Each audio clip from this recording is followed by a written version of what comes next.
This is Eating Crow with Pete Durand. Hey everyone, welcome to another episode of Eating Crow. I have Jon Macaskill on the program today, and I've had the pleasure of being on Jon's podcast. So we're going to flip the mic around and find out what makes Jon tick. Hey, so Jon, good to be here with you, brother. So glad to have you here. Thank you so much for your service and your continued service to our country. My pleasure. And as I've said before, and I'll continue to say, my service was an honor and privilege on my part. So, thanking me for my service, I appreciate that, but it's always, something that I look back on as an honor and privilege, and I would do it again in a heartbeat if I had that opportunity. So, well, thanks. It's wonderful. I didn't grow up in a military family, so I wasn't exposed to it. Didn't get called to it, and it's one of the biggest things. I think I missed that part. I would have loved to have done it. And I think what makes our country and our military so amazing is that we have people with that attitude, right? I think that's the difference. There are a bunch. I mean, there are the men and women that I served beside are some of the most amazing people I've ever known. Not just honored and privileged to serve, but honored and privileged to serve beside them. So Jon's bio and information will be in the show links. But Jon is a former SEAL commander, so I think they made movies about Jon. I'm not sure. Charlie Sheen was actually modeled after you, I believe, wasn't he? You were the character that he built his role on. Absolutely. One thing you said in your story that really hit home for me is you didn't even know what your issue was. Right. Yeah. Right. I mean, because I had boxed it up. And I was like, I'll process that later. Yeah. And I didn't even know what it was to process. So if you're 50 pounds overweight, you can see it in the mirror. Yeah. But if you have something, by the way, that might be caused by something else as well, right? But True. At least you know what to go after. So, Jon, I'm curious. Obviously, when you served and you came back and experienced the things you experienced, somehow, even during those dark times, you were able to make it through it, right? Even before you started getting help, you were somehow still pushing forward. There's got to be a form of strength there that you either inherited or learned from or were born with back in your past, right? So one of the things I'm always curious about for people that have served, particularly in special ops, tell me about your childhood. I mean, what was it about you as an athlete or your parents or your siblings or where you grew up that said, I could do this? I mean, what called you into the military to begin with? Yeah, so I'll back up. My childhood, I was one of 5 kids, the fourth child. I had 3 older sisters and a younger brother. And I was born in South Africa. All 5 of us were born in South Africa. My parents were born and raised in South Africa and actually go back several generations on both sides. My parents decided when I was 7 years old that they saw the country starting to head downhill. It had been heading downhill for a while, but apartheid in South Africa, they didn't agree with that. And then the other side was in South Africa at the time, conscription was a thing. So for men, so my parents didn't want me to have to be drafted into the military, into the South African military when I graduated from high school. So we flew over here, and then I voluntarily joined the U.S. military. But hey, at least I had a choice in the matter. Right. So we moved over to Louisiana when I was 7 years old, grew up there in a small town in north central part of the state called Ruston. And I played various sports until I hit a pretty good growth spurt and lost all my coordination. So I played baseball and basketball and football, and then the coordination went out the window and I started running, and that was my sport. So track and cross country. Very good. And I had a coach that I consider to this day almost like a second father. I still stay in touch with him, and I still call him coach. I'm 43 years old now, and I still text him regularly, and I call him coach. But I think he and the track and cross country workouts and the work ethic that he helped to develop laid a foundation for me. I remember specifically there were a few races where some of us had maybe not run our best, and he would after the race he wouldn't talk to us because he could see that we hadn't done our best, and we would go we would run a race on Saturday, and then on Sunday we would run like an easy recovery run. But after those races, he would have us line up at the bottom of a hill and run to the top of the hill over and over and over. And he was like, you know why you're doing this? Because you quit on that hill in that race. You're going to learn how to run up this hill. and you're going to learn to dig deep. And then I think that kind of mentality, tapping into I mean, we're talking about deliberate discomfort and Jason Van Camp before this, and I won't make this all about JVC, but that definitely put me into a level of discomfort. And I learned to be there, and I learned that you could push yourself way further than you do mentally. Your mind will stop before your body does. But if you're able to push past that, you can do far more than you ever thought you could. So anyway, that kind of laid the foundation for, I guess a work ethic, for lack of a better term. And then the military, I wanted to serve and give back. And so the military just jumped out at me as a good option. We also didn't have a whole lot of money. 5 kids. My dad was an architect. And he wasn't licensed with the same license level that he had in South Africa. So he wasn't working and he wasn't making as much as an architect that had gotten their certification here in the States had. So we were living on a shoestring budget, and I didn't have money to go to school or anything. So I was like, I'm going to look at the Navy and see if that's an option. That was not my primary reason I wanted to serve, but that was also an appealing, hey, you get a bonus, you do this, you get school paid for. I was like, why not? So yeah, so I jumped at the opportunity to serve in the military. I think, what else did you ask there? I think I've answered all. You did. And when you apply, it's not easy to get into the Naval Academy, right? I mean, that's no joke. No, actually, I had applied out of high school, and I got denied. And then I was like, you know what, I'm still going into the Navy. So I enlisted. And then while I was enlisted, one of the officer recruiters saw that I had done well on my ASVAB. I did well at boot camp and at A school, and he recommended that I apply again, and I did. And at the same time, I had a packet submitted to go to BUDS, to SEAL training, and I ended up getting my Secretary of the Navy nomination and subsequent appointment to the Naval Academy. I got all that back prior to hearing anything back from BUDS. So I ended up taking the Naval Academy route. And then you went into BUDS after that? And then I went into BUDS after that. Yep. So one of the things, I happen to know a gentleman named Bo Lasky, who was a SEAL and was an investor in one of my previous companies, and actually does investments with former special ops guys. He's formed an investment group with former special operators. I asked Bo at one point, Bo reminds me a lot of you. The personalities are very similar, right? People that have seen some things in their life have a very quiet confidence. And it's very quiet, right? It's not something you talk about. It's not the first thing you hear, but they just carry themselves differently. And I said, Bo, do you miss it? He said, I miss my team. Yeah. He said, that level of brotherhood, I've never been able to replicate. Yeah. Definitely not like anything else I've ever been a part of. I mean, you learn to trust your brothers with your life, quite literally. And, something that really showed me how important that team was. And when I say team, I'm specifically talking about my platoons.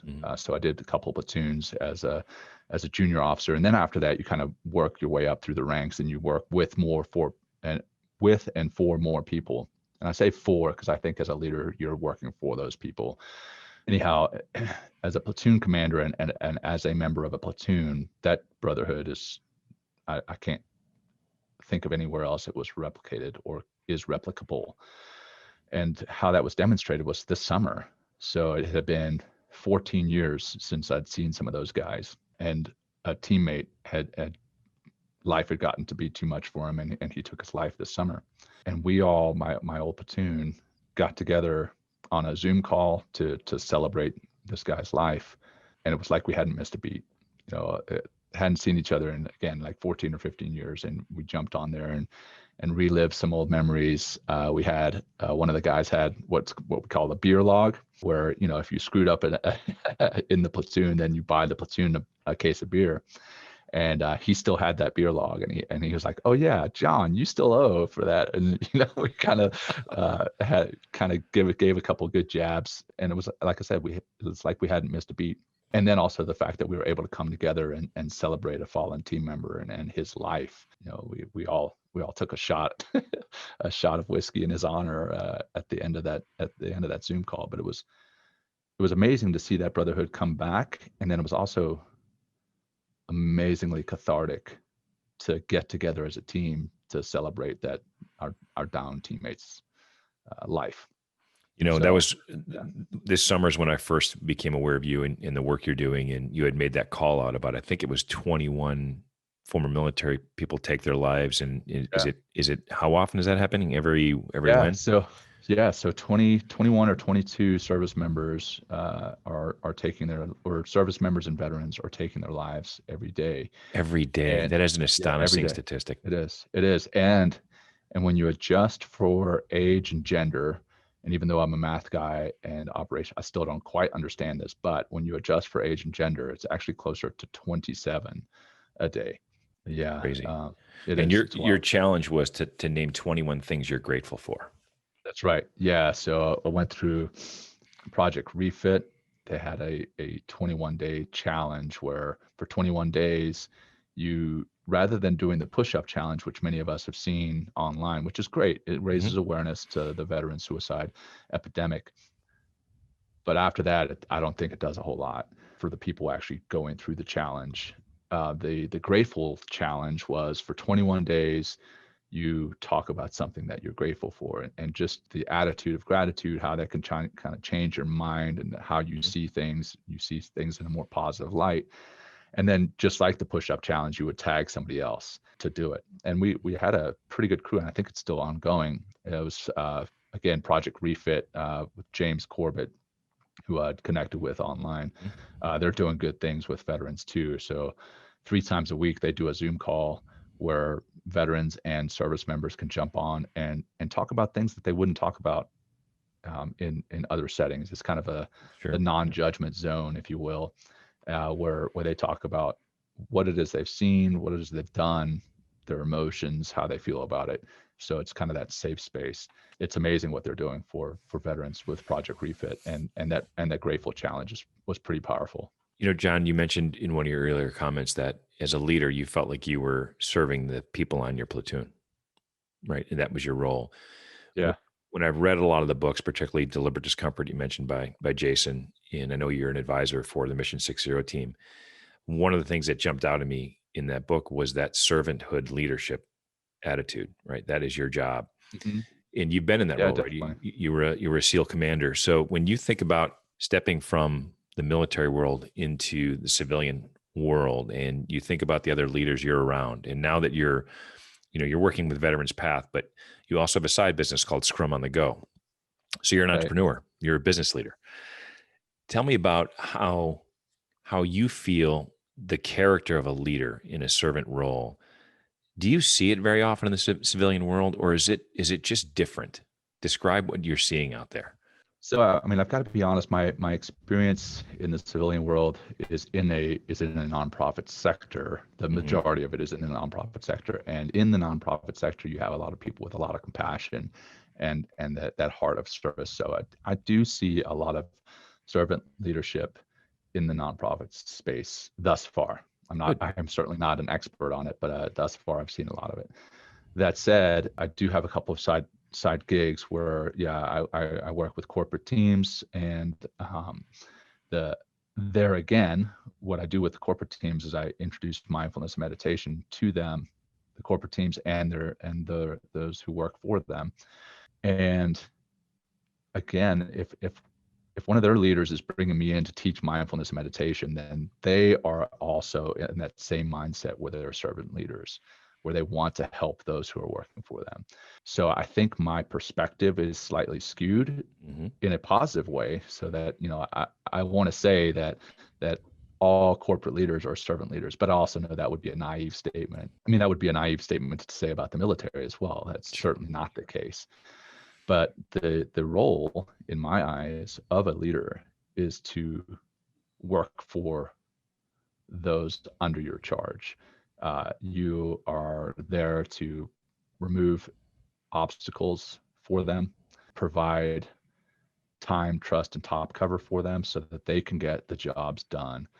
Specifically as an officer in the military, we are there to really allow our enlisted men and women to get the real work done. You Mm-hmm. may have heard from an enlisted service member before where they get called sir or ma'am, and they're like, well, no, I work for a living. And I think there's some truth to that. I did a lot of work too, but it was a lot more administrative than you would see in the enlisted ranks. Mm-hmm. The enlisted ranks are the folks really pulling the weight. They're the sled dogs doing a lot of the real work. Mm-hmm. And if you as an officer aren't clearing a path for them to do that work well, then you're failing.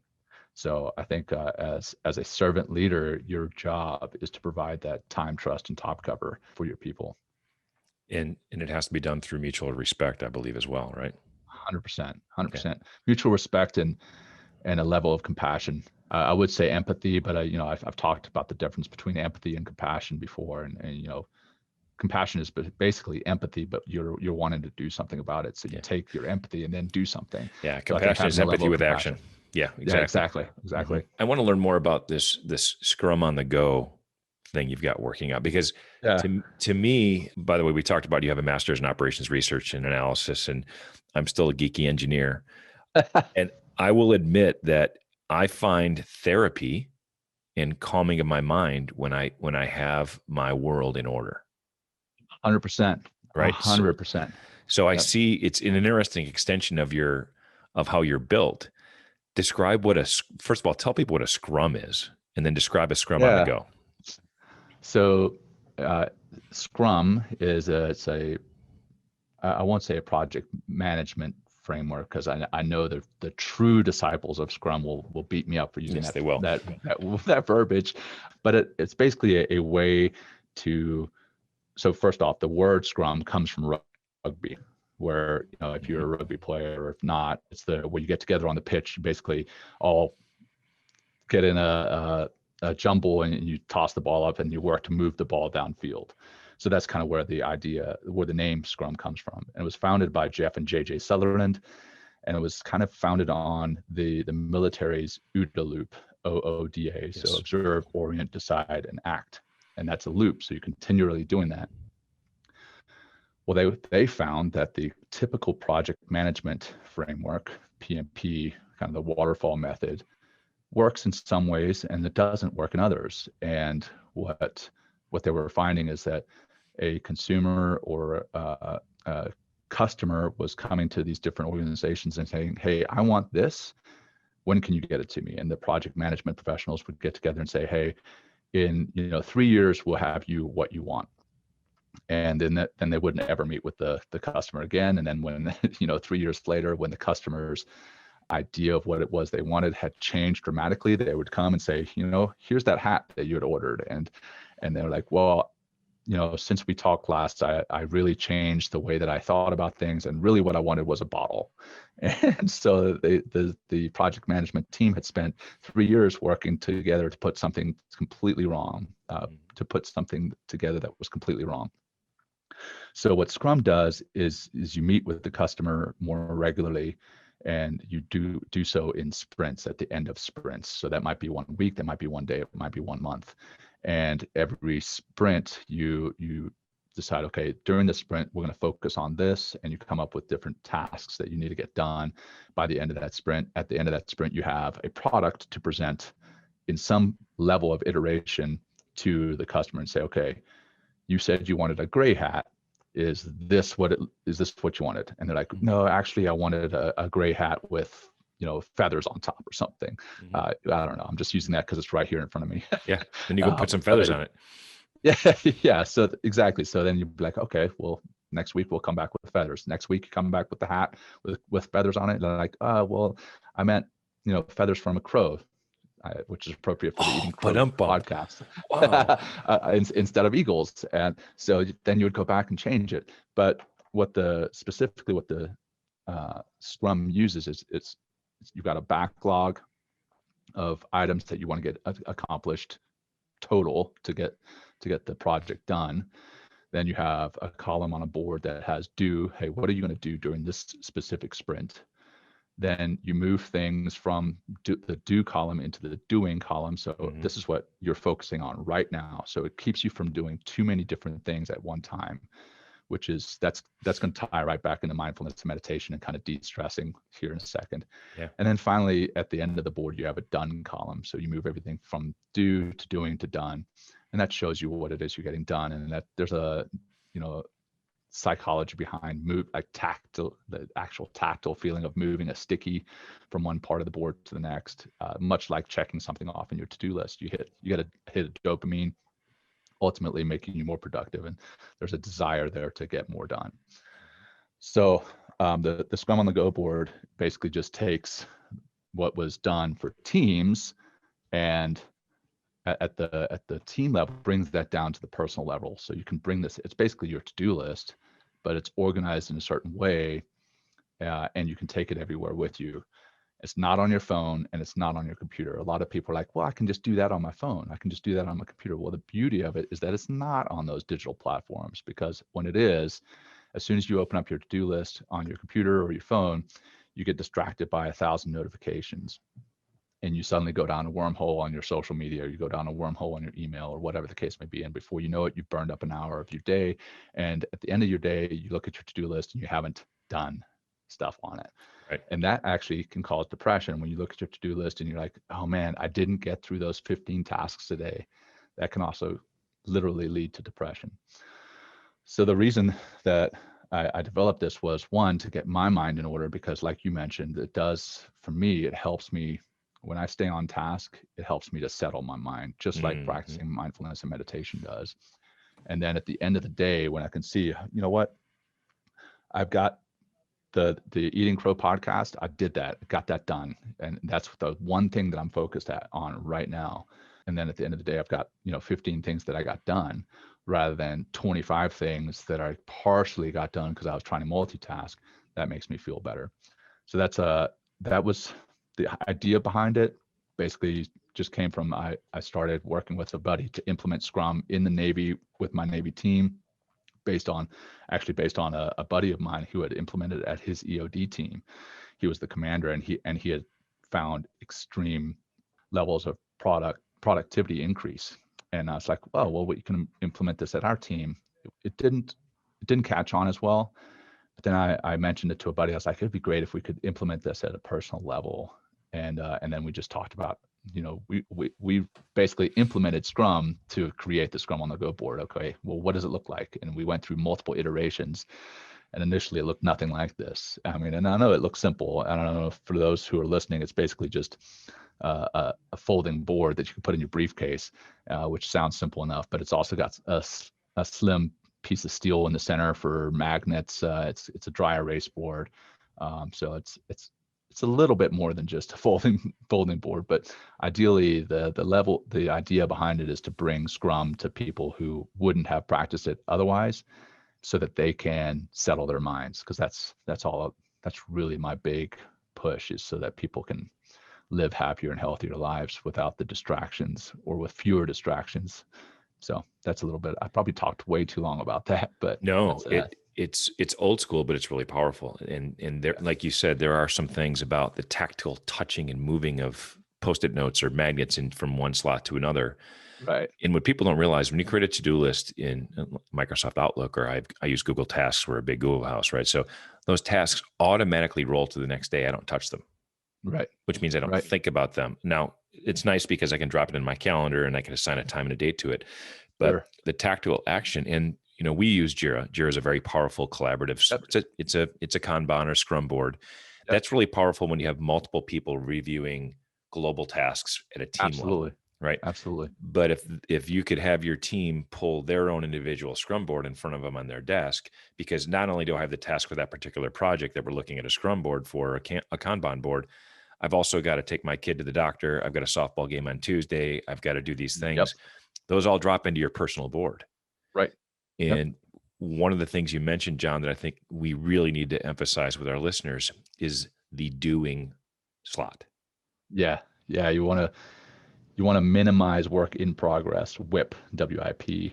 So, you don't want to move everything that you have in your do column into your doing column at the same time. No. I mean, I don't know. Again, do you do this on video as well? Do you put this out on video? I have you on video right here, buddy. It goes to YouTube for sure. You Yeah. have one So in thing my in the doing, doing I've got slot. one thing, and that's right now. That's what I'm doing right now here with you. So that's you got one thing, or minimize the number of things that you move from the do into the doing column, because multitasking is a myth. There's no such thing. Really, what it is Other it's than women, my wife can multitask. well, yeah, they're definitely better at attempting and definitely putting on a show. They are definitely better than we are as men. Have you seen But the comic skit about a man's brain and a woman's brain? I don't think I've seen it, but I've seen covers of books where like the woman's brain is like a telephone cord all bundled because they're constantly communicating and Sure. crossing between. And then another one is I think the men's is like a ball of tape or maybe boxes, It's the because we boxes. we deal with boxes, each box at one time, Yeah. which I know can be incredibly frustrating for women. Well, the comic takes a box. I said, "There's the man's brain, and here's a box, and inside the box are other little boxes." Little boxes. So it's Saturday. I'm going to clean the garage. I take out the garage cleaning box and I set it over here, and I clean the garage. Yep. Because I can't think about anything else. I'm cleaning the garage, and then I put that box back and take out another box, and only one box comes out at a time. That's the way we. And they said, "Here's a woman's brain," and he pulls out a ball of wire, and it's like shorting out. Everything's connected and tied together. They're doing all these things at one time. Yeah. And I when in talking with my wife, how are you doing? She goes, well, I'm thinking about, Sammy's got this going on, Vinny's got this going on, Sydney's got this going on, and the ice maker doesn't work, and my mom is, all those things are connected, and I'm like, football. Yeah, exactly, and that's going back to the myth of multitasking. There's definitely a level of task switching that we can do, but your mind quite literally can only focus on one task at a time, and that task switching that you're doing. So if you've got an email over here and you got your phone over here and you got your do list over here or whatever, as you're switching between those, it takes microseconds to switch, and it causes errors, and those microseconds, if you do that hundreds of times through the day, add up, and it can actually cause decrease in productivity, significant decrease in productivity, which costs money, and ultimately, and quality. Mm-hmm. Exactly. So it costs quality. So you end up with, again, going back to the Scrum on the Go board, you end up with a worse product. So is the Scrum on the Go board one of your components to mindfulness for the people you're helping? I don't specifically put it there. I don't want to seem like I'm pushing the Scrum on the Go board when I'm talking to them about mindfulness. It seems kind of salesy. Sure. But it is definitely like my wife uses it. And when I first introduced it to her, she was like, come on, man, I don't need that. Yeah. And then she started using it, and she was like, hey, my mind is actually way more at ease when I'm using this. And that's why, that's why I even promote it. I'm certainly not making a ton of money off of this. It's knowing that people are using it to settle their minds. That's the important part to me. And is there a website where people can find these? Yeah, it's on Amazon. I'll put it in the show notes. Yeah, right. Yeah, that'd be great. Thank you. You bet. So you're on Amazon. Yeah. You're the next Jeff Bezos. Come on. Walmart, look out. Yeah. You're coming for him. That's right. Jon, when you think about a final message for maybe some veterans that are listening to the program, or anybody else that is struggling with maybe not even knowing why they're having these feelings, these dark thoughts. Sure. What's the recommendation you would have? Where's the first place they can reach out? Well, I would be remiss if I didn't put a plug in for Veterans Path specifically. So you can check us out, veteranspath.org. That's our website, and we are on the different social media platforms that are out there. You can listen to our podcast. We have a podcast associated with it where I interview people that have gone through a litany of mental health challenges, or I've interviewed teachers of mindfulness and meditation or yoga or some type of mental health modality. So, if you're looking to listen to something, that's a decent podcast. As far as the content, I wouldn't say that the host is not great. I can vouch actually, for the you've been on there, so the host is great. And then the message that I'd like to put out is you're not alone. There are people out there that want to help you. There are organizations out there that want to help you, whether it's Veterans Path or some other organization. There are lots of them. You just need to look. So please look. And then if you are in crisis, call the National Suicide Hotline. And then if you're not in crisis, as a veteran, put that number in your phone. Put it in your phone so you can share it with somebody who may be in crisis. Mm-hmm. It's 1-800-273-TALK. 1-800-273-TALK. That's it. And the last thing you want to do is, if you are in crisis, having to Google that number. If you have it in your phone, you can use it in your own case or share it with others immediately should they reach out and say, hey, I'm in crisis, I'm considering hurting myself. So one, lots of people are out there wanting to help you. You're not alone. Look for help. And two, if you are in crisis, please call the National Suicide Hotline. Well, Jon, I'm grateful for the time you've given us and also sharing your story about, your journey. And, my pleasure. It's powerful. I think also it shows people the type of sacrifice that you and your fellow military veterans have gone through, and how, as a country, we need to be more aware of how we can help, right? Listening, participating, helping you share your cause and champion it. I think it's a great way for the country to get back for the things you've done. So, well, thank you. Thank you very much. I again appreciate what you're doing and helping to spread the word. And thanks for coming on my show. So for those who are listening here, if you want to hear Peter's side on the other side, listen to the Veterans Path podcast and listen to what he has to share on that side, because it's definitely worth your time. I think it was only like a 5-minute episode, though, once you cut all the useless stuff out. Jon, it's been great. I really appreciate it. Hope you and your family have a wonderful holiday season, and best of luck in everything you're doing. Same to you, and thanks again. I appreciate it. Awesome. Take care. Thanks for checking out Eating Crow. Like and subscribe so you never miss a video.